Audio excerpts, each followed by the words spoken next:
Hello, welcome to day 2 of 14 new days of creativity. I'm going to show you a technique. I've put out a pair of shoes, pair of boots, and I'm going to be working with some wash, which is dilute ink, and some ink. I did something like this with the last set of videos where I did ink and wash. This time I'm going to do wash and ink. So rather than putting down some lines for my subject, letting them dry and then putting in some tone, some wash, I'm going to start with the wash. So the wash, as I said, is dilute ink. So ink is really strong, so you need quite a lot of water. You can test it out if you just want to see how dark you've made it. And then I've got a piece of sponge, and I'm going to look at my pair of boots with my eyes half closed, and using this piece of sponge, which has got pointy bits and thicker bits, I'm just going to put down some dark shapes. So it could be a bit like that idea of drawing without lines. I look with my eyes half closed and see the dark bits of the boot. Because I'm drawing with a sponge, I'm not going to be drawing that precisely, and that's okay. That's the idea of this way of working, that you just get a loose, approximate, provisional start. See, I can do lines or smaller shapes, or I can do broader shapes.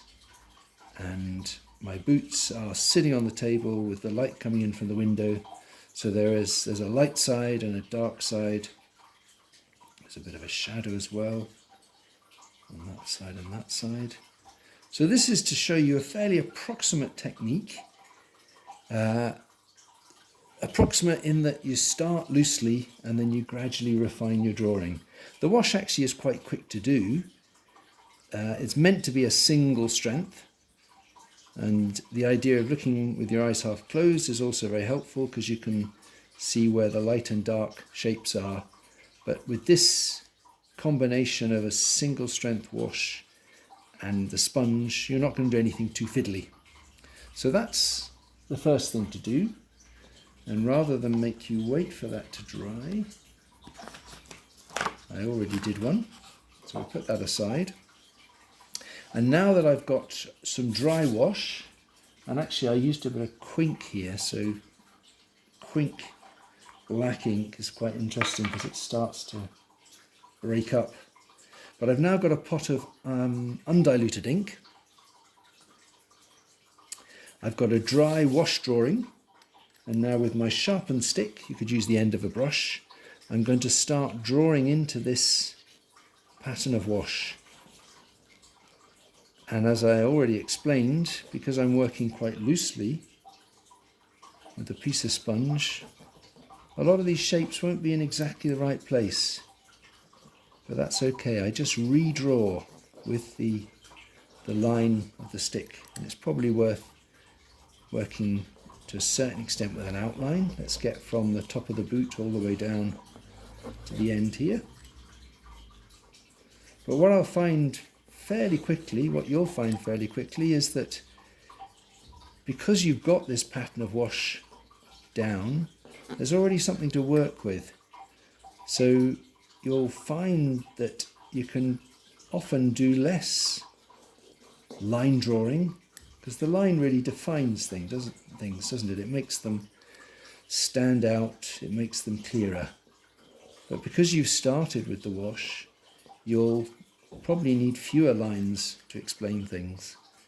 And that will give you a much stronger piece of work, because it won't be so defined. It'll be more interesting, more surprising to look at. And I suppose best of all, you, the artist, because there's a certain amount of surprise in this process, you will find the process of making the drawing much more interesting. And so your drawing will be more interesting to look at. So there I've started to introduce a certain amount of definition through line. Often this can happen quite quickly. Also, I think that probably should be a bit higher, so we're going to make some changes. don't want to make too many changes though, because I think the great thing with ink is that it forces you to be decisive, and you don't want to suddenly be losing your nerve, changing your mind too much. I have changed my mind a bit there, but you'll see that when you put in a better line, a line in a better place, you can often be forgiven for things that aren't in the right place. So a little bit more of that, then I'm going to let that dry, because there is more you can do to the drawing after this stage. Get one or two more lines just for the laces,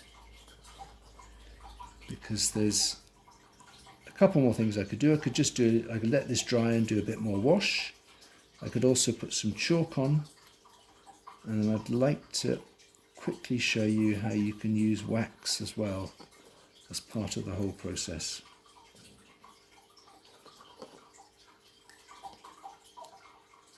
On the end of that, a couple more lines. So I think what I'll do is I'll pause my video. So something else you can try with this technique, even more exciting if you want more surprises, is to draw with a piece of wax. So this is called wax resist. So I look at my boots with my eyes half closed, and the top, the sort of furry lining is light. So you probably can't see any of what I'm doing, because I'm drawing with wax on white paper. But I'm putting down where I can see some white bits, some light bits, and maybe I'll just put some wax around the edge of the front of the boot, and down here as well. And because I'm drawing with clear wax on white paper, you can't see anything, and I can't see anything. But when I then take my wash, my dilute ink, and do what I already did with the previous drawing, and put down some dark shapes with the wash, because the wash is watery, the wax will resist it. So you can see it's kind of bubbling up. And that means that bits of the paper which I've drawn on, bits of the paper that I try and put some of the wash onto, the wax resists it. So those bits will stay white and will give me a really nice texture.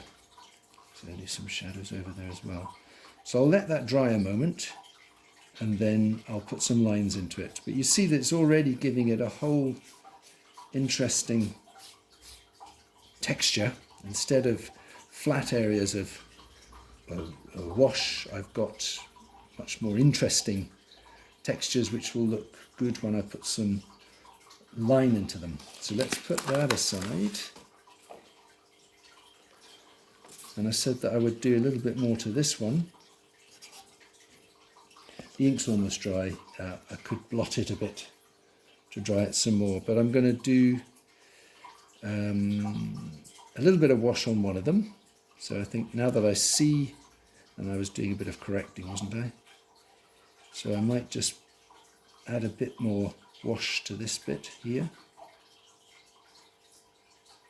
I think some of my ink was still wet, so I might have picked some of that up. If you do that, it's worth making sure you get a clean bit of sponge if you don't want too much ink. So that's doing a little bit more. It doesn't take long with the wash to quickly add something. So to that boot, to the other boot, I thought I would just show you how you can, again when it's dry, you can work on top with some chalk. So here I've got a little bit of, it's not a white bit of chalk anyway, it's a yellow bit. So I can put another layer of light marks on top here. And I think white chalk would have been better, never mind. Put some over here. And I would normally wait for that to dry, but let's put a bit of white in there as well. So that's just to show you the possibilities of starting first with the wash, letting the wash dry and then putting in some lines, and then when that's dry you can again go back and either put in more wash if you want to get some more contrast, or if you want to lighten things, not so much to correct but just to get more contrast, then you can go back in with you can put some chalk on. Always worth letting each layer dry, which obviously I'm not doing, so that you can get those differences. And just quickly to finish, this is the wash with the wax resist, and just to show you again, I've got some shapes there that I put down loosely, and now I'm going to draw into them. Some of that's still a bit wet, but that can be interesting as well. I mean, I recommend you let each layer dry before you go back in, but if you don't, you'll see as I'm getting, sometimes it'll bleed a bit, and that's also interesting. So lots of different things you can try there. I think the best way to do it actually is to have a few drawings on the go, and you won't be so precious about them, and you'll go back into things and you'll probably find, there's a drawing you think, oh well, this one's rubbish, so I don't care what I do to it, and you'll end up doing something much more interesting because you'll be feeling a little bit less worried about the outcome. So I hope you enjoy ink and wash. Wash first, then ink lines when it's dry, and try a bit of wash and wax as well. Okay, bye bye.